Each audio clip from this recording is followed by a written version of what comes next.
Dan di situ terucaplah kata-kata dari bosnya kayak, Safa tuh nggak becus di marketing. Di situ kan ada banyak tips, strateginya dan lain-lain gitu. Ternyata dalam milih Google Ads tuh, kalau misalnya dalam ads gitu mungkin ya, kita tuh berusaha banget, dan ini menurut aku yang efektif buat di industri lain juga ya. Muda, berprestasi, dan yang pasti sibuk banget. Namanya sih mungkin nggak sepopuler founder-founder bisnis atau para artis ya. Tapi kalau di ranah marketing, or especially digital marketing, nama orang ini tuh ya setidaknya udah cukup well known lah. Siapa dia? Here she is, Safa Alata, seorang perempuan hebat yang saat ini nggak cuma mengampu tanggung jawab sebagai marketing manager di Algoritma Data Science School, tapi juga cukup sering diundang sebagai speaker buat topik-topik digital marketing. Selain itu nih, dia juga aktif banget bikin konten di TikTok, Instagram, sampai di LinkedIn. Followersnya berapa? Lumayan banyak. Di TikTok ada lebih dari 30.000. Di LinkedIn ada sekitar 17 ribuan gitu. Ya beneran lumayan kan? Jujur, gue pengen banget sih ngulik lebih jauh isi kepala nih orang, kayak pengen tahu aja gitu. Gimana sih cara dia bertahan di dunia digital marketing yang challenging dan fast paced banget ini? Udahlah, biar gue nggak kelamaan ngoceh, langsung aja deh kita ajak ngobrol orangnya.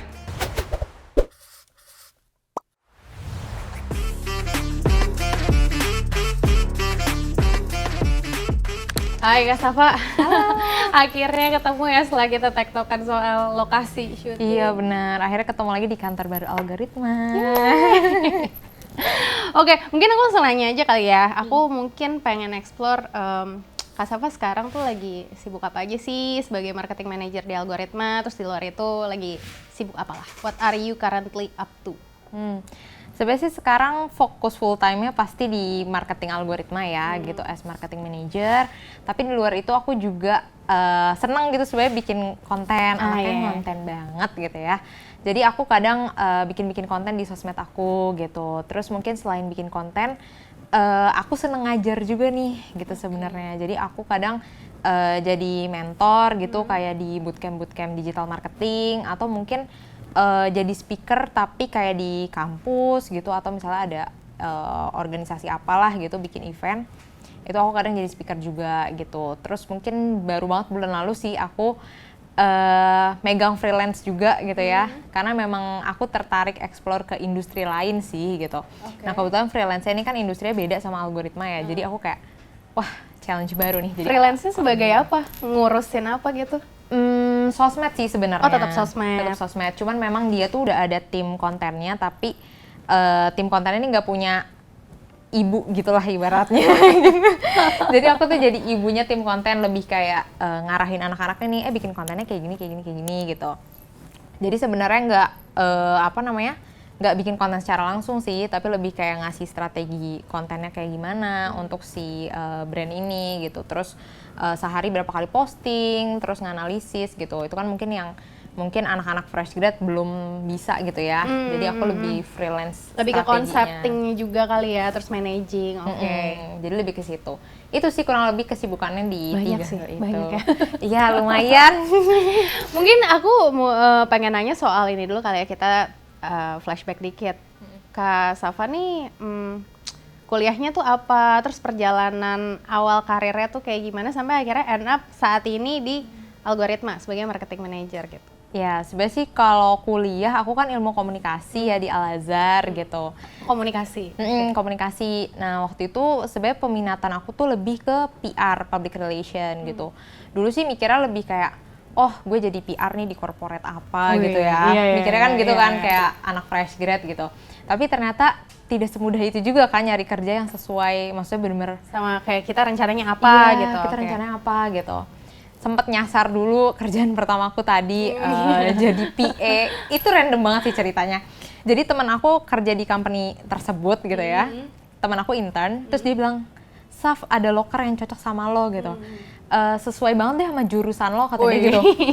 Terus ya udah aku masuk kan. Ternyata tuh dia tuh salah. Jadi dia ngira jurusan aku tuh PA bukan PR gitu. Terus jadi aku pas masuk, kok kerjaannya kayak gini ya gitu. Ini apanya yang cocok sama gue gitu kan. Cuman emang pas dapet loker posisi itu juga aku ngelihatnya kayak ini pekerjaan administratif lah gitu, karena kan di lokernya kayak gitu. Tapi ternyata kan kenyataannya kalau PA tuh ngebukingin Fleksibel banget ya, kayak di request apa gitu. Request apapun, jemput anaknya sekolah, Bayarin bikin- tagihan lagi. Iya, bikin kopi, terus kayak booking pijet gitu. Kayak, bukan ini aku mau gitu. Terus Iya, ya udah iya. akhirnya dari situ aku bener-bener nyari kerja yang posisinya marketing lah gitu intinya. Sampai akhirnya cepet banget nih aku dapat di algoritma. Kayaknya saat itu emang lagi butuh banget gitu kan. Jadi sebenarnya awal karir digital marketing tuh kayak nyemplung gitu. Karena kebetulan ini yang cepet nerima aku gitu. Dan saat itu aku udah pengen pindah kerja aja gitu.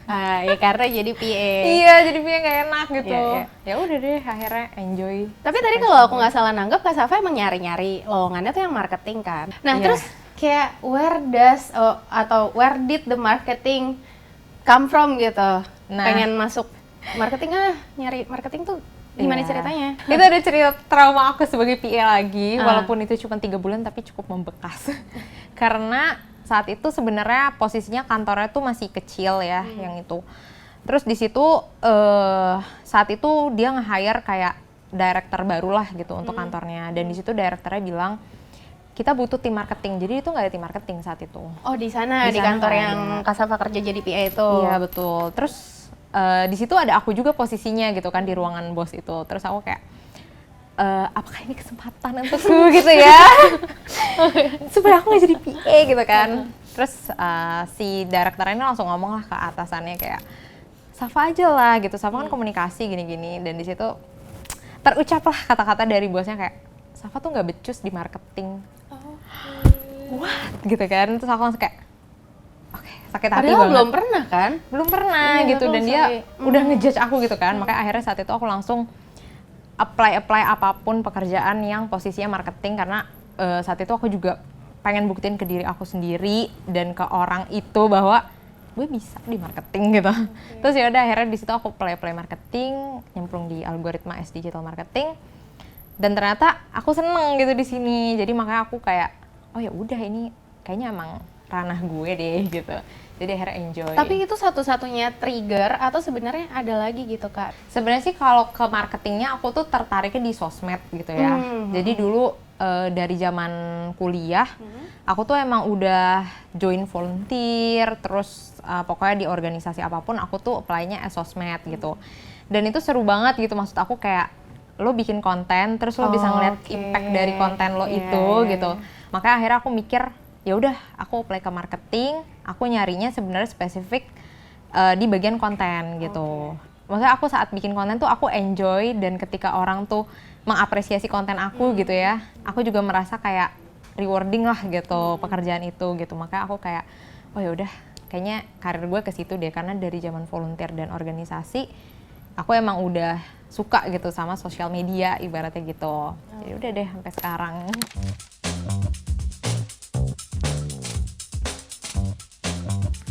Aku mau klarifikasi dikit ya, dari tadi kan sempat di-mention tuh kayak digital marketing. Padahal marketing itself kan luas banget ya Kak. Bahkan kalau di korporat gede, ini correct me if I'm wrong ya, itu bahkan sampai berkolaborasi dengan tim produk gitu kan, kayak mikirin produknya apa, terus kayak pricingnya gimana. Nah kalau role-nya Kak Safa sendiri di algoritma nih, itu tuh tipe yang mana nih, marketing yang seluas itu atau emang fokusnya ya udah digital marketing tok aja? Dan Iya, aku ngerasain sih marketing tiap company, terus bahkan tiap industri gitu ya, pasti beda-beda gitu ya. Nah kalau di algoritma sendiri sih sebenarnya aku lebih ke digital marketingnya kan gitu. Tapi memang 2 tahun belakangan ini karena dapet promosi jabatan as manager, jadi aku handle offline marketingnya juga gitu. Cuman posisinya itu offline marketing tuh sebenarnya udah ada timnya gitu, udah ada anaknya, jadi aku nggak handle yang bener-bener dari nol lah gitu. Jadi emang basic aku lebih ke digital marketing itu gitu. Tapi kalau marketing sisanya aku sekedar kayak ya aku tahu lah gitu ibaratnya, cuman nggak pernah ngerjain yang bener-bener megang langsung itu, nggak pernah gitu Oke, tapi sebenarnya. sekarang itu jadi bagian dari responsibility-nya Kak Safa sekarang ya? Betul. Yang si digital marketing sama yang selain Offline-nya, itu.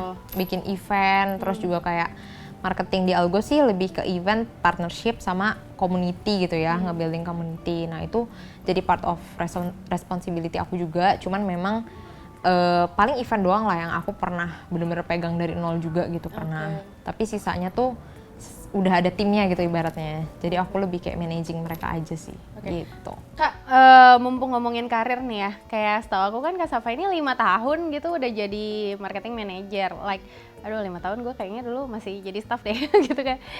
Emang apa aja sih pencapaian Kak Safa selama 5 tahun belakangan ini, ada yang paling memorable nggak dalam marketing, dalam dunia marketing ini, digital marketing?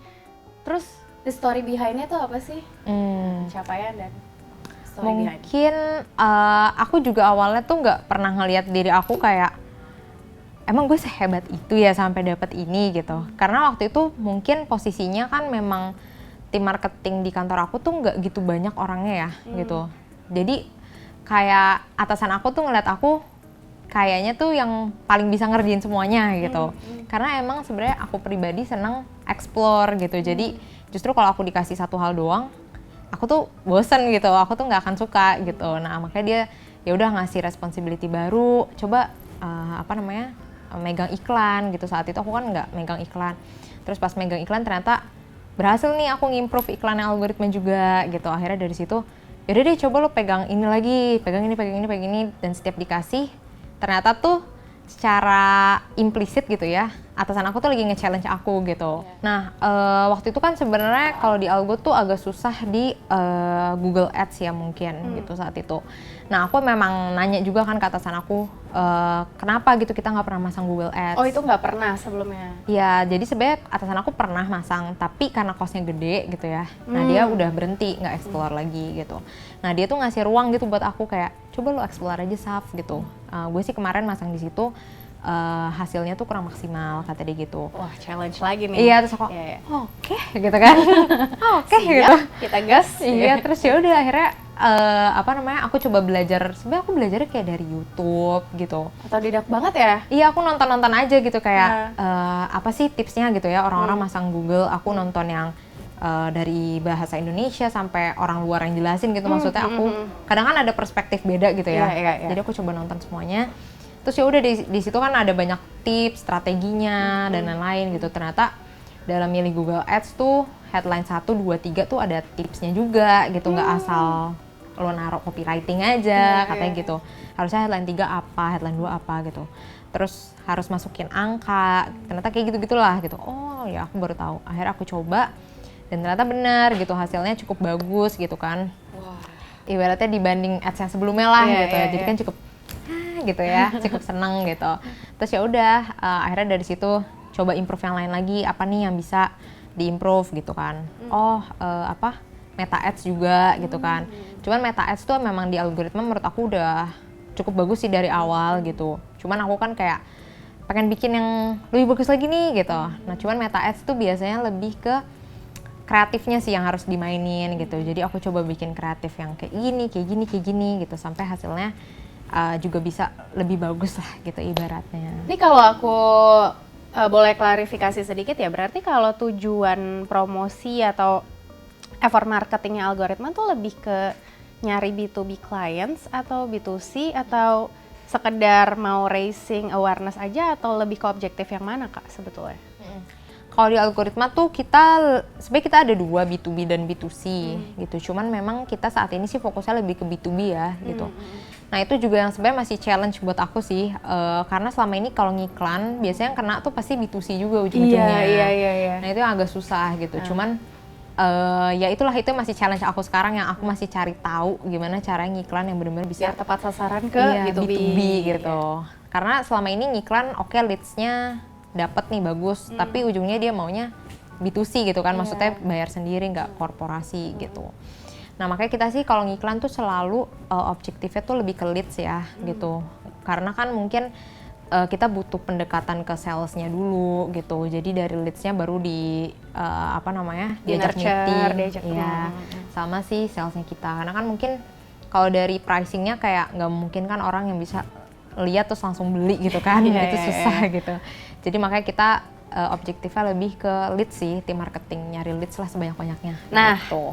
Eta tuh buat objektif itu tuh. Objektifnya leads. Iya, leads gitu ya. Nah, strategi marketing yang selama ini udah sempat dilakukan atau dicoba? Tadi kan ya Google Ads, Meta Ads itu lebih ke cara kali ya. Tapi kan kalau strategi mungkin something yang lebih yang beyond gitu. Kayak kita harus mulai dari mananya dulu nih prinsipnya gitu.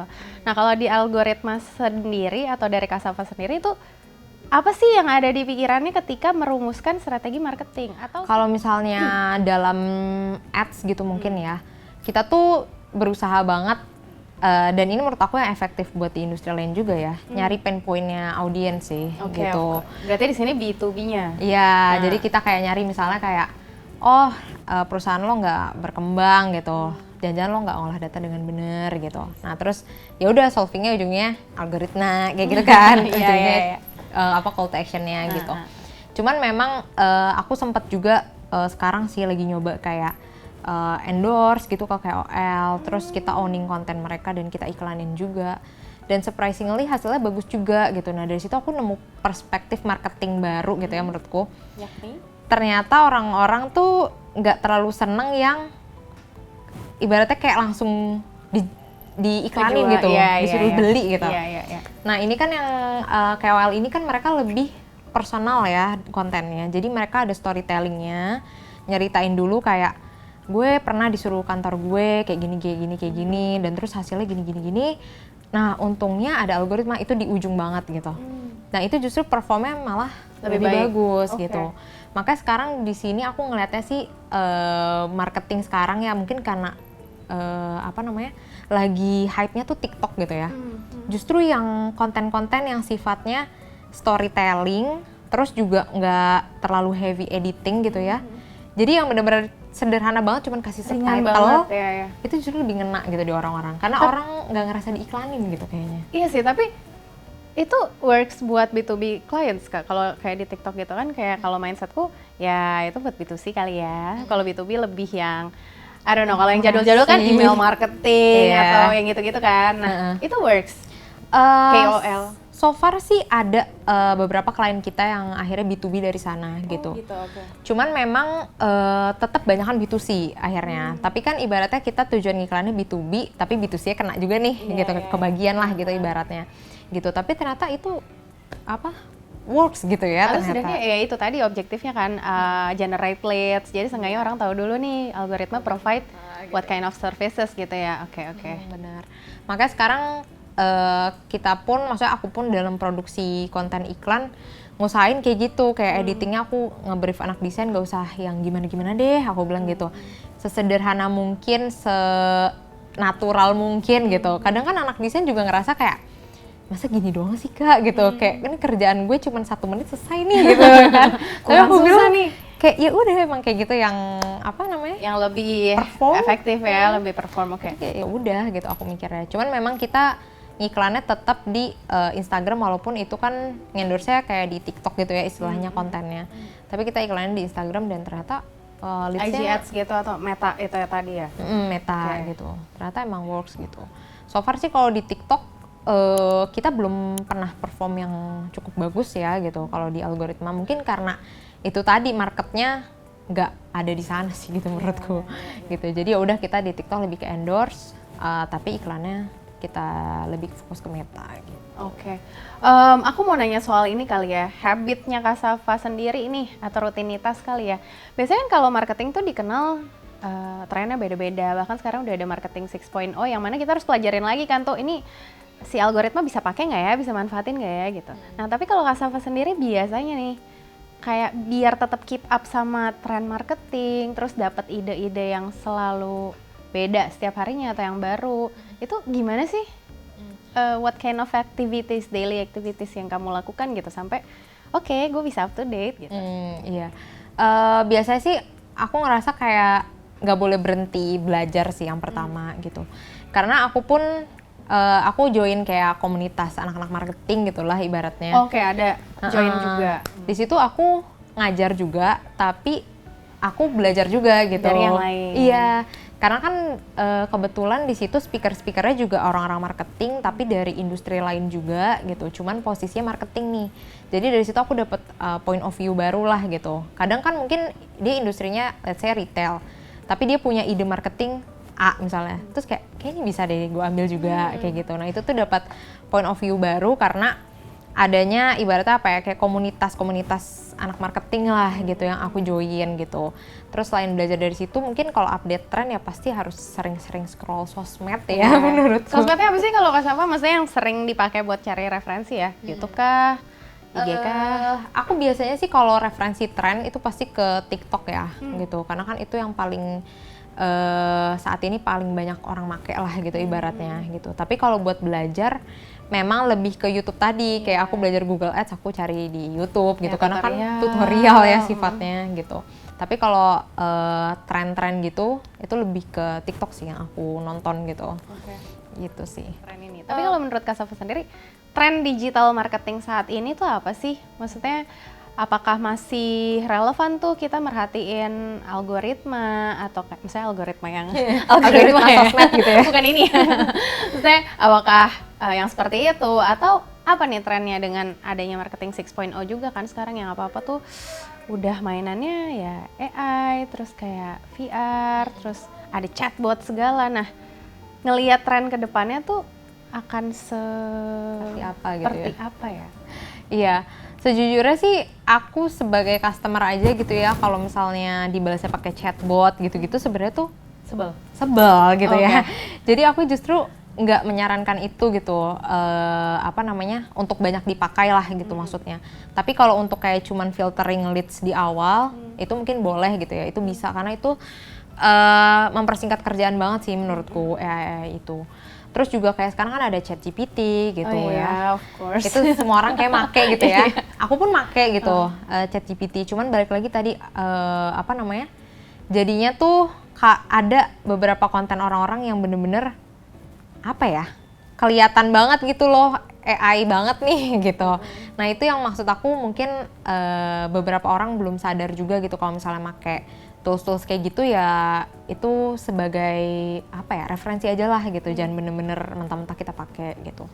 Makanya menurutku tren marketing sekarang yang justru naik itu tadi yang sifatnya tuh natural banget, KOL, storytelling. KOL storytelling itu menurut aku yang cukup bagus lah gitu, karena orang sekarang tuh kayak kalau bener-bener kita kasih suruh beli jualan tuh udah males banget. Udahlah lewat itu mah langsung ya di skip gitu skip. ya. Aku aja males gitu, makanya ketika jualan ya berusaha senatural mungkin lah gitu ibaratnya, dalam sisi konten gitu ya, terus dalam bikin iklan udah nggak yang berat-berat tuh justru orang skip lah gitu. Udah bukan kayak promosiin dapatkan ABC gitu ya. Itu menurut aku udah enggak sih, justru lebih ke storytelling yang ada cerita personalnya, itu lebih ngena lah di audiens. Tapi masuk dikit kali ya soal storytelling nih.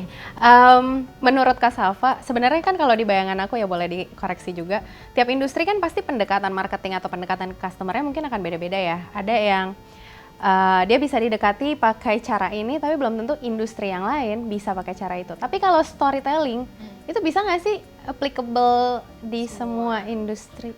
Iya, menurutku applicable di semua industri. Karena storytelling tuh ibaratnya apa ya? Kayak kita tuh nggak ngerasa sebagai customer yang disuruh beli doang gitu loh, tapi kita kayak dikasih cerita dulu lah awalnya gitu. Nah itu yang bikin maksudnya marketing tuh lebih soft lagi gitu, justru jangan terlalu hard selling kayak gitu-gitulah, itu lebih works. Cuman memang kayak di sosmed, di iklan sekarang pun harus banyak testing sih menurutku gitu. Karena kadang belum tentu juga kita ngerasa ini storytellingnya kayak udah bagus nih, tapi belum tentu works juga gitu. Atau kayak aku misalnya ngeliat kompetitor aku, dia bikin konten kayak gini bagus kok kita pas bikin nggak bagus nih. Nah itu kan kadang kita harus testing juga, ternyata audiensnya justru sukanya yang kayak gini, kayak gitu. Kayak di algoritma aja nih, kan sekarang trennya reels gitu ya. Kita bikin reels tuh justru kurang gitu, kurang bagus gitu. Tapi giliran kita bikin carousel, engagementnya lebih bagus gitu. Itu kan juga yang sebenarnya aku kadang bingung, kayak sebenarnya ini kayak di mana-mana pakai reels loh gitu. Tapi kok audiens algoritma justru lebih seneng carousel gitu. Karena mungkin lebih berat kali ya kayak bisa jadi science. Jadi pengennya yang bisa di save, yang di-save, dibaca gitu ya. yang bisa dibaca, insightful, lengkap gitu. Maka aku juga kepikirannya kayak gitu sih ya, mungkin audiensnya punya apa ya, punya kesenangan sendiri lah gitu, audiens kita masing-masing. Jadi memang kita nggak bisa mentah-mentah ngelihat di situ bekerja, di situ perform, di kita juga perform tuh nggak bisa juga. Jadi harus banyak emang di testing. testing Sendiri. Walaupun di sana sukses. Iya. Dan kompetitor pula gitu. Iya, belum tentu kita juga sukses gitu. Iya. Kak, ini baru 5 tahun sih, tapi aku pengen tahu aja sih, namanya manusia ya, capeknya di marketing tuh pas kapan sih? Apakah pas performance-nya kok kalah ya? Atau sebenarnya apa sih? Apa capek ngikutin trennya? Kalau aku sih kayak ngerasa banyak banget sih, gue bingung nih mau belajar atau ngedalamin yang mana gitu. Nah kalau Kak Safa capeknya, pasti pernah capek, di mana tuh? Kenapa di marketing capek? Kalau as marketer gitu ya, capeknya tuh lebih kayak ada aja nih platform baru lagi nih gitu. Itu yang bikin capek karena kita aja platformnya udah banyak, terus buat bener-bener perform di sana tuh kadang butuh waktu gitu kan. Kayak misalnya waktu itu aku waktu pertama kali kerja tuh nggak ada yang namanya TikTok gitu kan. Atau udah ada tapi belum hype lah gitu. Terus tiba-tiba ada TikTok gitu yang biasanya nge-brief untuk bikin konten carousel, tiba-tiba harus script gitu. Dan scriptnya kan ya udah aku pernah nih di YouTube bikin, tapi kan beda. Ini short gitu kan. Nah di situ bener-bener kayak gue harus ngapain nih? Ini gimana caranya menjelaskan ini cuman 1 menit gitu kan? Kayak, nah itu trikinya. Terus kan gak cuman di sosmed ya, tapi kayak platform lain kayak misalnya Google Ads aja ngupdate lagi, ada perubahan lagi. Nah itu yang bikin capek sih, karena kadang nih aku udah perform di TikTok, oke udah bagus gitu. Tiba-tiba muncul sosmed baru gitu, terus harus belajar lagi gitu kan. Nah itu yang menurut aku bikin capek sih, karena exploring platform baru tuh kadang makan waktu gitu. Dan kadang kan kalau gagal berkali-kali di platform itu kan kita kayak mau nyerah gitu ya rasanya. Tapi kalau di company kan nggak mungkin kayak kita harus bisa nih di sini gitu kan. Harus cari celahnya di mana. Nah itu yang bikin capek sih. Kalau misalnya ke budgeting terus perform pemasukan dan lain-lain gitu. Nah untungnya di kantor aku sih marketingnya nggak terlalu dibebankan ke sana sih gitu. Karena kan memang kita yang penting bisa ngumpulin leads dan quality leads gitu. Tapi salesnya udah bukan di marketing gitu ya, udah beda tim. Makanya tim marketing aku nggak gitu kebebanin dengan revenue lah gitu ibaratnya. Cuman memang leads-nya juga kadang tricky. Kadang kalau kita dapat leads-nya yang jelek juga ya disuruh ulang lagi bikin dari awal. Gimana cara dah, pokoknya leads-nya harus bagus gitu kan. Nah itu yang bikin capek tuh hal-hal itu sih menurutku. Nah bahas soal workplace kali ya kayak ini kan pekerjaan kedua ya setelah trauma jadi PA. Trauma jadi PA. Tapi kalau untuk marketing first experience-nya langsung di algoritma. Dan langsung 5 tahun. Kayaknya betah ya. Iya betah sih. Emang workplace-nya algoritma tuh maksudnya working environment-nya tuh kayak gimana sih? Boleh ceritain dikit nggak? Ini di luar marketing dikit ya, tapi workplace itu gimana? Kok betah banget? Iya, aku juga agak kaget sih, nggak berasa gitu kayak, kok gue udah 5 tahun ya di sini gitu, kayak agak kaget. Sebenarnya sih mungkin karena kerjaannya aku seneng gitu ya di marketing. Terus juga atasan aku tuh baik banget, surprisingly gitu. Beda banget kan maksudnya saat aku jadi PA gitu kan. Beda banget gitu. Jadi aku kayak ngerasa di sini tuh bener-bener punya tuh leader bukan bos gitu. Dia bener-bener ngasih ruang lah buat aku explore gitu. Padahal kan maksudnya kayak sebelumnya dia bilang, udahlah nggak usah pakai platform ini, tapi aku bilang aku pengen coba gitu. Oh ya udah gitu. Tapi dia ngasih itu gitu. Terus juga dia selalu ngasih kesempatan aku buat explore banyak hal lah gitu maksudnya. Dan kalau buat temen-temennya juga enak-enak semua gitu. Mungkin karena rata-rata di sini seumuran sih sama aku gitu. Jadi kayak temen aja lah gitu sama orang-orangnya. Itu bukan yang lebih susah ya kadang? Apalagi jadi manajer kan, misalnya selevel tuh kadang dilema gak sih? Kayak harus manage, harus kayak delegasiin kerjaan, tapi seumuran jir gitu. Itu gimana? Iya bener sih, awalnya aku juga bingung sih gitu kayak pas ada di posisi itu gitu. Apalagi waktu pertama kali aku naik jadi manajer juga sempet tim aku tuh lebih tua dari aku juga kan. Jadi aku kayak bingung gitu ya gitu. Cuman ya udah aku berusaha ngejalanin tugas aku aja dengan baik gitu. Intinya tetap decision makersnya kan di aku gitu. Jadi ya udah aku yang decide ini boleh ini enggak kayak gitu. Terus kalau misalnya sempet gitu ya aku debat gitu sama tim aku gitu yang memang waktu itu lebih tua dari aku juga kan. gitu. Terus ya udah aku udah nggak tahu lagi harus gimana gitu kan. Ya udah aku ngadu aja lah ke atasan aku gitu kayak, Kak ini aku nggak tahu lagi deh gitu. Gimana dong gini gitu. Jadi biasanya kalau kita debat dan udah coba diskusi nggak ketemu, ya udah aku kasih ke atasan aku lah gitu. Ya mau nggak mau harus ini kan nanya solusi atau baiknya gimana gitu. Karena kan kadang aku sadar nggak, maksudnya aku nggak selalu bener juga kan gitu. Bisa jadi sebenarnya teman aku yang bener tapi aku keras kepala aja nih gitu kan, nggak mau. Jadi harus ada openness-nya juga ya untuk ya. Terus ya udah, kadang atasan aku decide keputusannya teman kamu nih yang benar gitu, harusnya kayak gini. Oh ya udah aku terima gitu. Nah kalau sekarang sih sama anak-anak sekarang karena rata-rata sih lebih muda dari aku ya gitu. Jadi lebih gampang lah gitu untuk ngebentuk mereka gitu. Dan maksudnya kan saat posisi aku udah lead, aku yang jadi usernya, jadi aku ikut nyeleksi kan mereka yang masuk ke tim aku gitu. Nah saat nyeleksi itu aku juga ngelihat kayak mana nih kira-kira yang akan nyambung gitu kerjanya gitu. Kadang kan kita nggak cuma ngelihat skill dan lain-lain ya, tapi juga kayak kenyamanan kerja bareng gitu. Itu somehow udah berasa juga kan saat interview gitu ya. Ini kayak oke nih gitu, ya udah gitu. Makanya sekarang anak-anaknya sih aku, teman-teman marketingnya enak-enak semua sih alhamdulillah gitu. Makanya akhirnya betah gitu ya 5 tahun. 5 tahun itu lama loh Kak buat masa-masa sekarang ya. Apalagi kan dunia marketing tuh maksudnya bisa nyoba kemana-mana gitu. Iya bener. Tapi aku mau nanya ini deh, moga-moga nggak belibet ya. I mean kan kita kadang tuh kalau misalnya mau ngusulin sesuatu atau mau argue gitu ya, kadang kan kita mikir, gue juga belum tentu yakin ini berhasil sih. Tapi akhirnya apa gitu yang bikin Kak Safa berani maju aja buat, Kak kayaknya kita harus coba deh. Walaupun ya emang belum ada proofnya nih, belum ada, kayak gue juga nggak tahu sih ini bakal works atau enggak. Tapi kok iya bener. Ya berani aja gitu inisiatif. What makes you have that karakter gitu? Nah itu juga aku rasa karena itu tadi ya, balik tadi, atasan aku tuh nggak pernah nyalahin orang dan marahin orang gitu. Makanya aku tuh berani kayak, Kak kita harus coba ini deh gitu. Kak kita harus kayak gini deh. Berarti emang balik lagi lingkungannya ya emang. Iya lingkungan tuh ngaruh banget sih gitu. Karena aku rasa mungkin kalau atasan aku galak, kayak aku salah dikit marah, aku pasti nggak berani nyoba apa-apa gitu. Karena kan kayak, aduh ntar kalau gagal gue diomelin gini gitu kan. Jadi kayak ya udah deh yang aman-aman aja gitu. Nah dia tuh nggak, dia apa namanya, aku pernah waktu itu salah ngirim email itu ke berapa ribu database ya, aku lupa. Terus itu kayak, aduh itu kacau banget sih. Tapi dia nggak marah gitu, dia maksudnya kayak ya udah terjadi gitu. Terus kayak ya udah yang penting nextnya jangan kayak gitu lagi lah gitu intinya. Dan itu mungkin yang Kak Safa juga terapkan kali ya ke timnya. Iya betul, makanya aku ngerasa kayak gue mau jadi sosok leader kayak dia lah gitu. Gue nggak mau sampai tim gue mau nyoba apa jadi nggak berani, atau misalnya punya keluhan apa dipendam sendiri gitu. Makanya aku karena di-lead dengan orang seperti itu, aku juga nge-lead tim aku seperti itu gitu. Makanya tim aku juga ya terbuka banget sama aku, bahkan kadang songong gitu ya.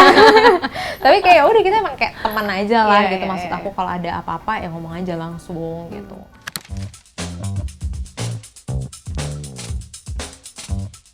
Kalau menurut aku itu Kak Safa sebagai marketing manager ya, dia memang jadi penengah sih antara leader kita yang atas sama kita satu tim gitu. Dan dari situ aku sebenarnya ngerasa diayomin banget sebagai manajer karena dia bakal jadi penengah. Misalkan aku bingung nih sama suruhan atasan ini bagaimana, terus Kak Safa tuh bakal ngasih jalan tengahnya gitu loh, baiknya kayak gimana gitu. Menurut aku Kak Safa tuh expert banget sih di marketing, terutama di digital marketing ya. Dan kenapa aku bisa bilang gitu? Karena aku ngelihat ternyata Kak Safa tuh orang yang selalu banyak belajar. Ada banyak knowledge yang aku dapat dari konten-kontennya dia yang sebenarnya sehari-hari sebagai seorang marketing manager di Algoritma dia nggak bahas gitu. Tapi lewat konten-kontennya itu aku jadi kayak ngeliat kayak, oh ternyata knowledge-nya tuh sangat amat luas, terutama di digital marketing.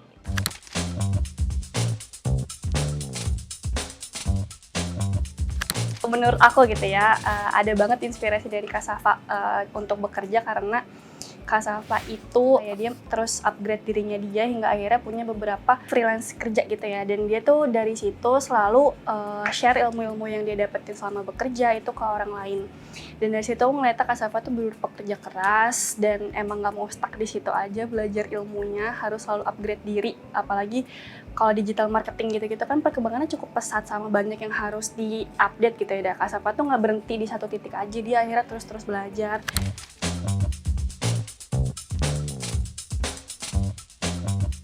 Kayak menurut aku plus minusnya Kak Safa sebagai seorang manajer dan sebagai seorang kolega atau rekan kerja adalah dia tuh bisa memposisikan diri kapan dia harus bersikap sebagai seorang atasan dan kapan dia harus bersikap sebagai seorang teman gitu. Kayak kalau kita lagi ngedown, dia bisa memotivasi kita, dia bisa bikin kita semangat, tenangin kita. Tapi ada waktunya juga kalau kita lagi down dia ikut demot juga. Jadi kayak sama-sama ya udah demot aja.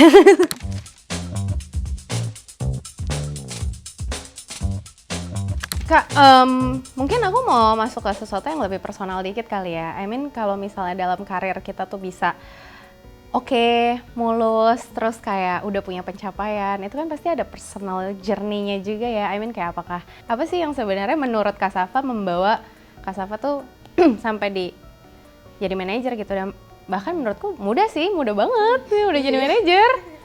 Iya, mungkin kalau dari sisi personal life kayak keluarga gitu ya, mungkin lebih kayak apa ya, sebenarnya kan aku anak kedua gitu ya. Biasanya kan anak pertama ya yang kayak ambisius ambisius banget. dan lain-lain. Nah, kakak aku tuh bertolak belakang sekali dengan aku. Oh gitu. Iya, dia tuh sampai kadang suka bilang kayak, gue tuh ngerasa lo tuh kakak gue deh. Tapi emang kita bedanya cuma 1 tahun gitu, jadi kayak nggak terlalu berasa juga kan gitu. Nah, terus momen kayak sekarang tuh adik aku mau kuliah gitu ya, aku ngerasa kayaknya aku harus kerja, aku harus punya banyak uang gitu. 3 bersaudara? Iya, aku 3 bersaudara, aku anak tengah gitu kan. Gitu, mungkin kalau faktor dari keluarga sih aku lebih kayak, aku pengen banggain orang tua aku nggak mau nyusahin mereka gitu ya. Karena kan aku ngeliat kayaknya orang tua aku tuh dulu nguliahin nguliahin kakak aku, apalagi barengan gitu ya, posisinya kan cuma beda setahun. Itu kayak mereka ya cukup berat gitu ya gitu. Makanya aku pengen adik aku nanti kuliah udah dari aku aja gitu. Orang tua aku uangnya maksudnya ya udah mereka biar nabung gitu ya untuk masa tua mereka lah gitu.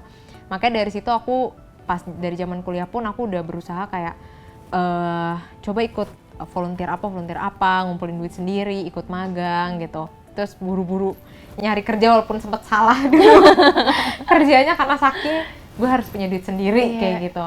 Gitu. Makanya sekarang aku coba freelance, terus juga jadi speaker dan lain-lain gitu. Karena aku pengen ya ngebanggain keluarga aku juga lah gitu ibaratnya, dan nggak mau nyusahin mereka lagi gitu. Lebih ke situ sih mungkin kalau personalnya ya.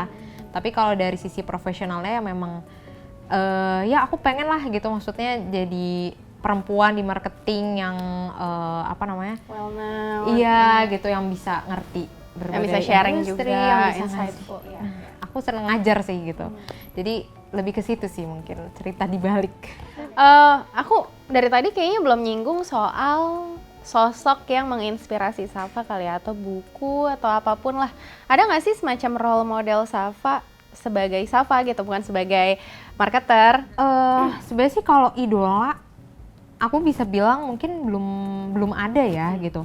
Karena aku sendiri sebenarnya ketika ngerjain sesuatu tuh karena aku seneng aja dan aku pengen gitu. Jadi nggak ada sosok yang kayak bener-bener aku pengen kayak dia nih gitu, kayak gini tuh belum ada gitu. Tapi memang aku tuh seneng juga nonton film-film gitu ya yang memotivasi lah gitu ibaratnya. Kayak misalnya waktu itu film apa ya, yang misahin tentang politikus wanita pertama di Amerika gitu. Tapi itu kan ya sebenarnya secara langsung gak jadi sosok yang bener-bener aku pengen jadi politikus gitu kan. Tapi kayak keren banget ya jadi cewek yang bisa punya suara di antara saat itu kan cowok-cowok semua gitu. Terus misalnya nonton film yang aku relate banget lagi tuh The Devil's Wear Prada. Oh ya, yang ya. Itu kan dia juga fashion PA. gitu ya, iya. Jadi aku kayak can relate gitu. Nah saat nonton itu aku ngerasa kayak oh ya mungkin aku harus keluar dari zona itu gitu kalau aku mau sukses. Kan di situ nyeritain orang itu ya akhirnya resign dan menggapai mimpi dia lah gitu ya. Nah, jadi memang kalau sosok sih belum ada ya gitu. Cuman kalau sosok leader aku tadi buat ngelit, aku lebih ngeliat ke leader look aku up to sendiri. her or him? Him. Oh, him. Iya. Dia cowok. Jadi look up to him gitu. Karena itu tadi sih dia bisa nahan emosi gitu, nggak marah gitu. Maksudnya kan kita kalau cewek kan kadang ada pengaruh emosi juga. Dan dia tuh nggak pernah yang bawa-bawa cewek atau apa gitu ya, maksudnya nggak pernah. Dia justru malah kayak siapapun kalau memang kerjanya oke, ya dia pasti akan apresiasi gitu, mau cewek mau cowok gitu. Makanya yang aku seneng sih, maksudnya kalau jadi sosok leader idola, yaitu atasan aku sendiri gitu, karena aku ngeliatnya kayak ada tuh leadernya. iya, dan itu dia tuh ngingetin aku sama buku filosofi teras itu loh, stoicism.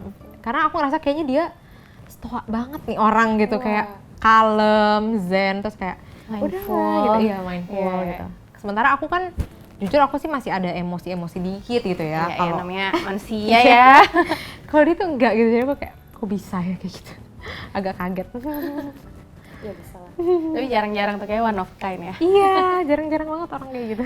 Ini aku mau nanya nih yang paling aku kepoin, even dari pertanyaan pertama tadi. Kamu kan ada berapa tuh? Freelance, speaker, ngonten, marketing manager, terus apa lagi tuh? Udah nggak jadi PA, udah nggak? Itu udah tobat. Ya mungkin me time kali ya, maksudnya banyak banget aktivitasnya. LinkedIn-nya juga kalau aku scrolling tuh kemarin kayak panjang banget ya gitu, sampai bawah gitu. Itu bagi waktunya gimana sih? Kalau aku pribadi berusaha untuk Senin sampai Sabtu atau kadang Minggu sih, kayak kerja gitu ya. Jadi kadang Tiap kalau hari weekend, kalau weekend tuh maksudnya milih antara Sabtu atau Minggu nih kerjanya Oh, oke. gitu, 1 hari lah gitu. Jadi kalau 9 to 5 ya udah Senin sampai Jumat kerjanya sebagai marketing manager gitu.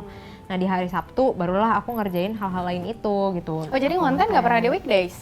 Enggak, aku selalu di weekend gitu, tapi mungkin karena aku dari dulu udah ngonten gitu ya. Jadi udah biasa. Jadi iya akhirnya bisa cepet gitu. Cuman aku selalu target pokoknya TikTok seminggu 3 lah minimal gitu. Jadi kalau emang hari Sabtu itu aku nggak ada kerjaan lain kayak misalnya ngajar atau apa, aku bisa tuh langsung kebut seminggu 3 gitu. Tapi kalau misalnya lagi nggak bisa, biasanya aku pulang kerja gitu, aku ngontenin gitu. Karena ngonten di TikTok tuh kadang lama lebih di ideation sama skripnya kan gitu. Tapi kalau editing script bentar, udah- editing sendiri? Iya, pakai CapCut Iya, kan. CapCut. Jadi kayak ya udah tinggal masukin subtitle, selesai gitu. Kan TikTok kan juga editingnya sederhana aja gitu kan. Jadi makanya aku bisa cepet gitu. Terus di LinkedIn juga aku kan udah ada template ya sebenarnya kayak gitu-gitu aja desainnya. Yang penting kan isi kontennya nih berkualitas gitu. Jadi kalau masalah desain aku udah maksudnya ya udah gitu-gitu aja. Jadi yang penting substansinya ya. Yang Dan itu mungkin karena kamu tiap hari bergelutnya sama marketing aja gitu ya, FYP, terus strategi-strategi konten. Jadi emang udah ya udah ngalir aja gitu kan. Nih bikin apa gitu. Makanya mungkin akhirnya aku jadi bisa ngambil banyak kayak bisa ngambil freelance dan lain karena itu tadi sih itu yang aku kerjain sehari-hari jadi bisa cepet lah gitu ngerjainnya dalam sehari ya udah bisa nyelesain beberapa hal lah gitu ibaratnya. Itu udah sisanya minggunya ya udah istirahat atau main sama temen dan lain-lain gitu sih.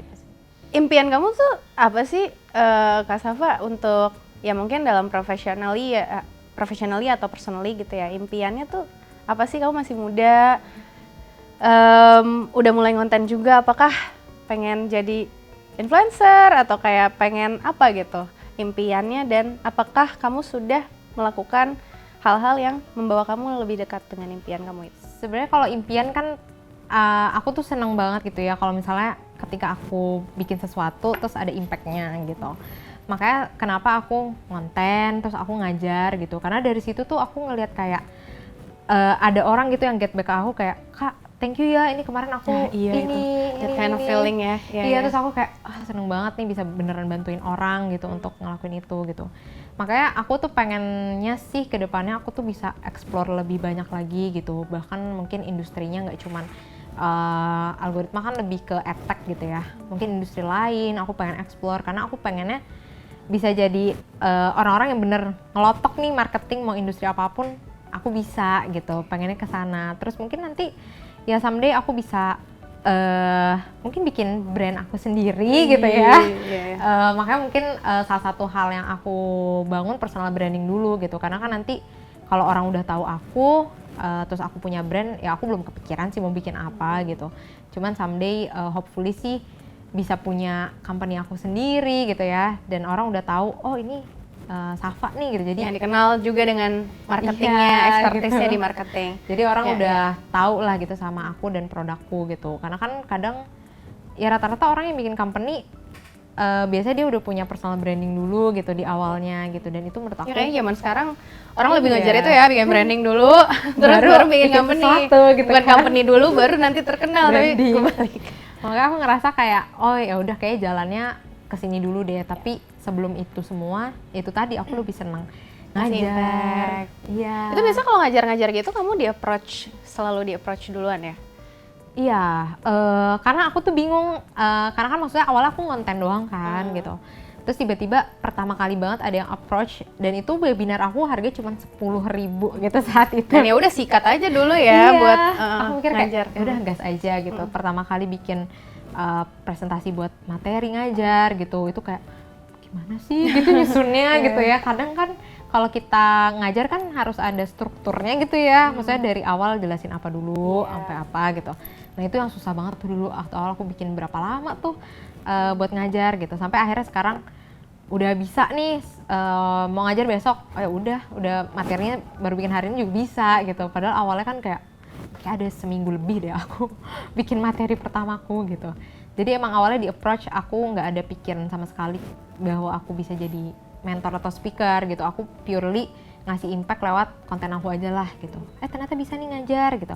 Dan ternyata saat ngajar lebih senang juga gitu karena langsung dapat feedbacknya langsung kan. Walaupun di situ juga trikinya kayak harus langsung cepet gitu ya jawabnya. Karena kan orang nanyanya langsung di saat itu juga kan. Iya. Pernah aku ngajar buat orang-orang disabilitas. Nah itu aku nggak riset mereka tuh bidangnya apa gitu ya. Iya. Jadi aku ngasih contohnya, ya udah kayak lo buka company, maksudnya lo punya brand baju dan lain-lain. Ternyata tuh mereka kan nggak itu, mereka lebih jual service mereka, tukang pijet kayak gitu-gitu. Nah itu pernah aku dapat pertanyaan yang kayak, Kak, aku jasanya tukang pijet, bikin sosmednya gimana ya? Aku langsung kayak, waduh jawab apa nih gitu. Nggak sama sekali. Spontan lagi gitu ya. Nggak expect kan, jadi aku langsung kayak, jawab apa ya gitu. Terus aku berusaha nyari-nyari. Ya udah akhirnya di situ aku nemu kayak, ya udah bikin aja reels gitu, yang ibaratnya mungkin komedi boleh, kayak misalnya ada orang jatuh, terus gimana nih kalau jatuh solusinya, nah bisa ke tukang pijatnya bapak misalnya gitu. Terus untungnya mereka orangnya welcome gitu kan, jadi kayak oh iya ya bisa ya kayak gitu. Itu kan mereka juga udah bapak-bapak gitu, jadi kan mungkin ngejelasin sosmednya tuh nggak bisa yang kayak ke anak muda kan. Iya. Nah itu tricky banget sih saat itu, cuman kalau emang aku nggak bisa jawab biasanya aku tampung, aku bilang nanti mungkin after webinar aku kasih lah gitu beberapa referensi gitu. Nah itu sih yang kadang tricky kalau ngajar secara langsung ya, karena kalau dapat pertanyaan kayak gitu terus nggak bisa jawab kan malu juga ya gitu. Tiba-tiba aku kepikiran deh pengen nanya ini, maksudnya digital marketing, aside of ads dan lain-lain kan konten banget. Itu kira-kira emang bakal suka tuh sama marketing-marketing yang lain juga di luar itu? Kan kayaknya sukanya konten kan, Iya. padahal marketing tuh Luas. banyak loh, nanti mikirin yang lain-lain lagi loh gitu. Itu Iya, benar. tertarik juga tuh sama yang di luar itu?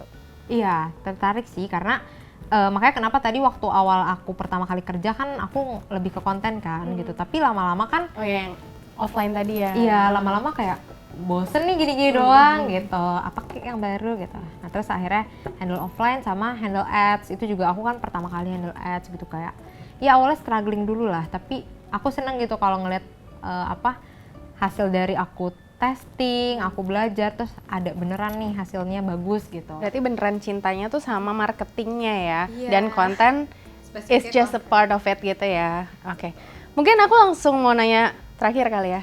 Nih buat para marketers atau buat orang-orang yang nonton deh video obrolan kita ini, apa sih yang mau Kak Safa bilang ke mereka atau kayak kasih wejangan around marketing ya, around konten boleh juga, atau bahkan around career, anything. Kak Safa punya apa nih yang pengen di-share?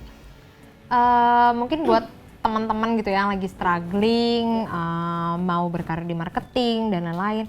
Sebenarnya sih menurut aku sekarang tuh nunjukin skill kalian tuh gampang banget gitu ya. Menurut aku paling penting tadi bangun personal branding kalian deh gitu kalau mau dapat kerja. Karena aku ngerasa saingan kerja sekarang tuh ketat banget sih, aku ngelihatnya gitu. Dan ini yang maksudnya banyak banget orang-orang DM aku gitu, intinya kayak ngeluhin dia nggak dapat kerja dan lain-lain gitu. Nah makanya menurutku pertama kalau kalian mau dapat kerja gitu, kalian coba bangun personal branding kalian dulu. Kalian tunjukin kalian tuh punya skill apa gitu. Apakah kalau di marketing kan misalnya dengan konten gitu, atau misalnya kalian punya skill editing gitu untuk jadi tim desainnya tim marketing, ya tunjukin itu gitu menurutku gitu. Jadi menurutku teman-teman di sini kalau mau berkarir di marketing atau berkarir dimanapun sih sebenarnya jangan jangan ragu buat show off lah gitu ibaratnya, karena saingan sekarang tuh udah banyak banget gitu, bahkan yang udah lulus 2 tahun lalu bisa jadi belum dapat kerja gitu kan. Nah itulah caranya, kalian harus jual diri kalian dulu sebelum kalian menjual produknya orang gitu kan. Kalau kalian udah sukses ngejual diri kalian lewat branding, ya udah pasti perusahaan juga lebih yakin lah untuk nge-hire kalian. Ini ngejual diri dia aja udah bisa gitu, apalagi ngejual produk gue, ibaratnya kayak gitu. Itu sih mungkin. Dan it applies for all positions ya. Yes, Nggak cuma betul. Oke, thank you so much Kak Safa buat cerita-ceritanya, buat waktunya. Sama-sama, Kaisha. Oke, udahan dulu. Thank you guys for watching and see you in the next Marketing Talks. Bye-bye.